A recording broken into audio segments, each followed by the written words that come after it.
2018 was actually a pretty solid year around when it comes to anime. I mean, there were some pleasant surprises and some unpleasant disappointments. Mostly that was good. I was going to produce a worst to best list, but ranking and comparing the short form anime and those shows that had a lower budget to those shows that are pretty much the complete opposite to those didn't really feel fair. So instead, I decided to do a 4-part video playlist, with each part focusing on each season in alphabetical order.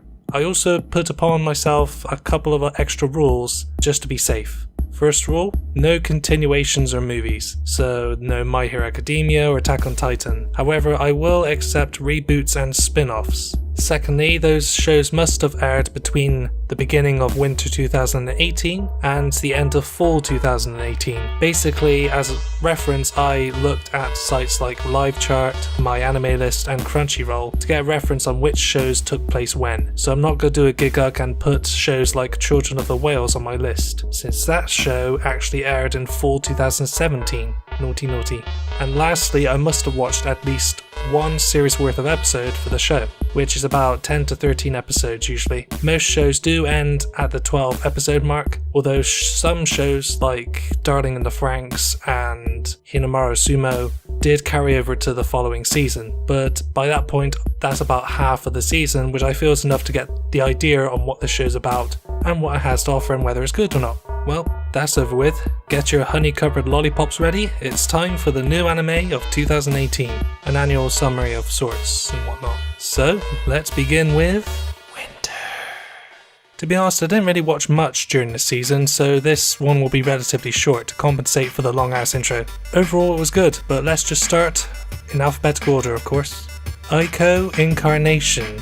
A young student named Aiko ends up in a car crash with her father. She was the only one to survive though. This led to an operation where her brain was put into an artificial body and vice versa. The facility she's in ends up being consumed by dangerous organisms due to errors in the experimentation that was taking place there.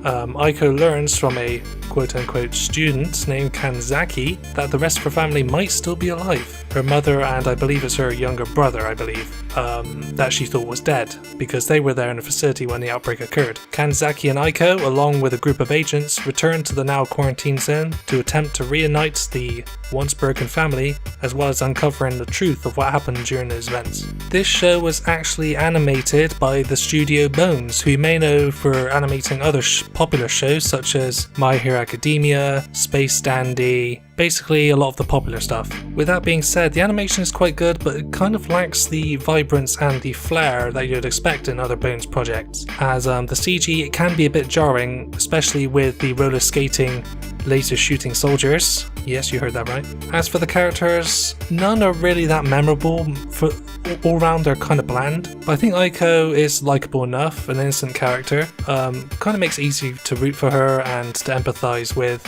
She is a bit cowardly, but I think she's fine. It's relatively evenly paced and the action was okay, but it doesn't really bring anything new or fresh to the sci-fi table as it were, but still, it's not a bad show. Next is Be the Beginning.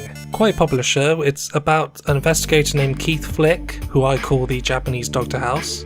He was actually an investigator who left the force because of the death of his sister. He later returns after there is a report of a criminal killer named Killer B. Not very subtle, is it? So he cooperates with new colleague Lily to try and catch this Killer Bee and uncover what all the goings on in the region. Surrounded by this creepy organization, which was established by the research towards bringing back what they believe to be gods from the ancient life form remains discovered. These gods had supernatural powers and they were experimenting to bring them back.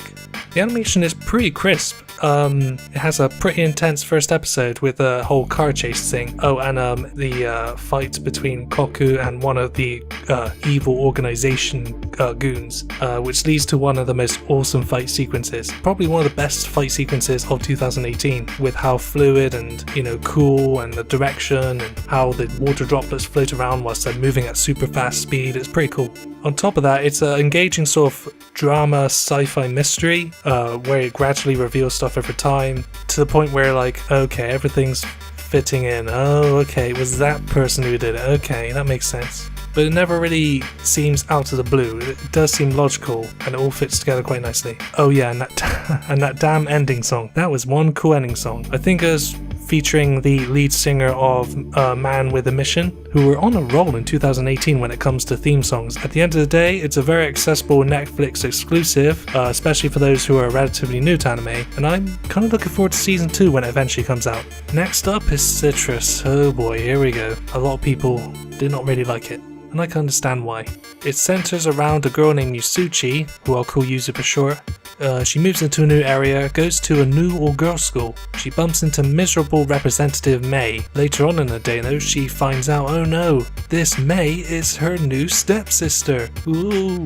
And in the early days, they don't really get along because they're very different personalities. But however, May's spontaneous actions of intimate nature, such as kissing randomly and groping her and restraining her, causes Yuzu to have these confused feelings towards her, like, am I falling in love with her, or is this, what's going on? So we see their relationship ping pong more than Ross and Rachel's relationship from the show Friends, which I hated. One of the reasons to hate the show, one of many. But anyways, yeah, the show itself, rather average animation, nothing really stands out, although it does have somewhat of a autumn vibe to it, which with the emphasis on oranges and pinks, which I don't mind, which I thought was okay. The show can drag a bit as well. Some of the situations you feel could have been resolved in like half of the time. Yuzu herself is actually a pretty cool character, and if anything she was too good for the series, with her upbeat, outgoing personality, a relatable teenager going through the motions, who's not afraid to stand up for herself, stand her ground, especially closer to the conclusion of the story. And speaking of the conclusion, oh, that ending. Oh, that freaking ending. It made everything that happened feel kind of pointless, like they just revert back to square 2, like episode 2. Ugh, jeez. Overall, it felt a bit like a Yuri tease, you know? In the trailers, it looks like it's going to be like this softcore Yuri love story, like a light novel or something, but with some of the, what's the best adjective, really? Rapey moments? Ugh, I feel bad saying that, but it's true, some of those scenes did feel a bit, ugh. Not much else really, don't recommend it, to be honest, sorry. Now to one of the most popular shows of 2018, Darling in the Franxx. It's about a post-apocalyptic future on planet Earth, which is now overrun by monsters called Klaxosaurs. Humans fighting these giant robots called Franxx. These Franxx are actually controlled by pairs of people, young pilots named parasites. The booting process itself, you know, the process that's required to get these Franxx working, requires one of the people of these pairs to mount the other in a rather sexual position to quote-unquote synchronize. It's basically mounting. It's not exactly subtle in the sexual tones. The animation is actually pretty solid, above average production values definitely. Although it does feel sterile in its presentation, I think it works in the favour of the settings and the story of the show. It works in its theming and its setting. The plot itself though is, it feels like a hodgepodge of ideas, like an amalgamation of all things they wanted to introduce, like they threw it in a pot, which results in an odd blend of sci-fi and romance and drama and mecha and, you know, aliens and space battles. Is like, it wasn't really sure what it really wanted to be and just threw everything and the kitchen sink. I think what made up for the plot was the characters, mainly 02, who begins as waifu material, you know, with her feisty, rebellious, charming personality. Oh yeah, in fact she's hot. But about halfway through the series, it kind of fizzles out, like when she starts getting along with everybody after the heartbreak and the confrontations between other members, that kind of fades. But first half, she was amazing. The other characters start quite stereotypically, you know, you got the fat one who likes eating, you got the lesbian, you got the moody one, you got the nice upbeat one, you know, kind of stereotypical. But once you see how they interact with each other and their connections, it helps flesh them out more. And seeing these human beings with emotions that they shouldn't really be having, it's how the way they interact with each other. I think it works well. Now, near the end of the story, about the last 2 or 3 episodes, it just changes into a very different show. They basically borrowed Gurren Lagann for the last 2 or 3 episodes, and it didn't really feel like a neat transition either. It felt quite rushed. Like, okay, we've got to have a finale. Here you go. That's what we're going to do. Gurren Lagann for the last 3 episodes. Done. It's nice and flashy, but as said, the pacing way too fast. So yeah, overall, I'm probably one of the few people that actually liked it very much. Despite all of its flaws, I think the main problem was there was no previous source material to work off of, there was no manga. They were kind of creating the manga as they were making the anime, and I think that was a problem. They didn't have a set story to base off of, so they sort of developed the narrative as they were producing the episodes. So I think if they just did it like traditionally, like they had the manga then they adapted it, I think it would have been a stronger project. But overall, I wasn't disappointed. I'm glad I watched it. It was fascinating to say the least. Next is Death March to the Parallel World Rhapsody. Just rolls right off your tongue. It starts off with a programmer named Sato who's developing an RPG, and because he has to work overnight, he ends up in what's called a Death March, where he crashes in his office to wake up to continue development. However, when he wakes up, he ends up in a fantasy world filled with monsters and magic. But shortly afterwards, he receives a massive experience boost to the point where he becomes OP. He journeys around the land, making new friends and allies and enemies, completing objectives and just enjoying the scenery and the towns around him. Yeah, this is a rather uneventful show. If you're expecting something like 7 Deadly Sins, you may be a bit disappointed. It's not as action-packed as the intro would let you believe. It doesn't help that most of the characters don't really get that much development. For example, Lisa, the half-lizard woman, hardly does anything really. She just feels like she's there because, well, the 2 younger ones, Pochi and Tammy, I think her name is, need a guardian of sorts. While Sato, the main protagonist, is extremely strong, which kind of eases the pressures and, gives the show a much more relaxed pacing. But as said, this results in the plot moving quite slow and becoming uneventful. And there's very little peril. No real sense of excitement. The animation's okay, nice soft colours, not too saturated, and I think the main problem with the animation is the lack of clarity, in that even watching it in HD, everything looked blurry, like they rubbed Vaseline on the lens. Even worse when Sato uses the user interface to access his inventory. Everything just looked a bit blurry, and I don't know if that was intentional because it was a video game setting like an isekai anime, but I don't know. It just looked weird. At the end of the day, it was a run-of-the-mill isekai, a bit too slow for my liking, and there wasn't as much of a focus as what you'd expect from that kind of show. Kind of bland, to be honest. Not my cup of tea, to be honest. Next is Devilman Crybaby. So it stars a character named Akira, who meets up with a childhood acquaintance, Ryo, after many years of being separated. Ryo invites Akira to a nightclub. Ryo's motive though was to transform Akira into a half-human, half-demon being called the Devilman, someone with a human heart but with demon powers. This was so that he can get Akira to take out pure demons that are causing havoc in the city, with some hidden motives, but I won't spoil them.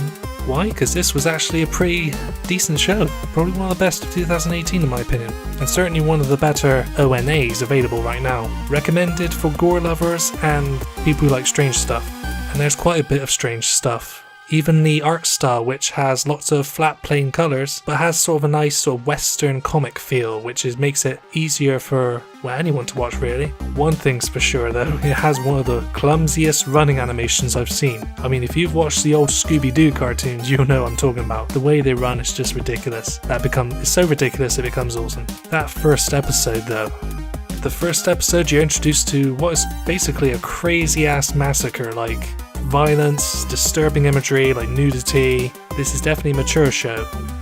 This is quite consistent for the most part. The intro is pretty trippy with like sort of a electronic loop in the background, and the conclusion to the show is really weird, but kind of poetic at the same time with how it ends. Like sort of a bit of irony there as well. Good show, definitely recommend it. And last and certainly not least, Pop Team Epic. This show is like if South Park, the show, had a baby with both a Japanese teenager and Tumblr. This is basically what you get. An assortment of movie and video game references alongside crude humour and some offbeat sketches. Yeah, it's weird. It uses sort of like a comic book style with bold outlining and bright colours, but it also has a plethora of other art styles. Stop motion with these woolen characters, live action scenes, traditional anime styles, a nice variety which keeps the viewer visually stimulated, that's for sure. It certainly kept me visually stimulated. Even the openings and endings are gloriously wacky They're bright, they're colourful, the music is awesome. I would say the opening and ending for this show, probably some of the best of the year in my opinion. And whilst the show starts off strong, it kind of burns itself out about halfway through the series. It doesn't help that what they do is they show you the original episode, then they play the rebroadcast straight afterwards. And those rebroadcasts don't really change much of what was originally aired. They just change the voice actors for the two main characters, Pee Mew and Poppycoo I think their names are, and they edit a couple scenes and that's about it really. And some awkward references like Cool Runnings for example.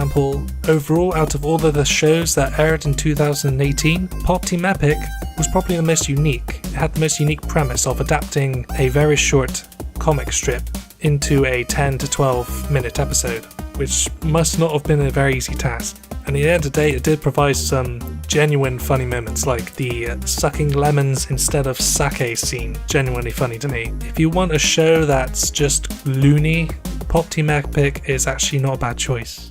And those are all the shows I watched during winter 2018. Thank you very much for spending your precious time listening to some monotone freak talk about anime for a few minutes. Feel free to check out my other videos on my channel. I know I haven't been very active because of the usual excuses a YouTuber gives, like procrastination and depression, those kind of things. But as a bit of a mini resolution, I wanted to start making content again and be more active on YouTube for 2019. So yeah, watch this space. If you want to stay up to date on my videos, feel free to subscribe. And if you didn't like this video, hit that dislike button. But if you did like it, then do the opposite and hit the like button. Thanks again, and yeah, cheers.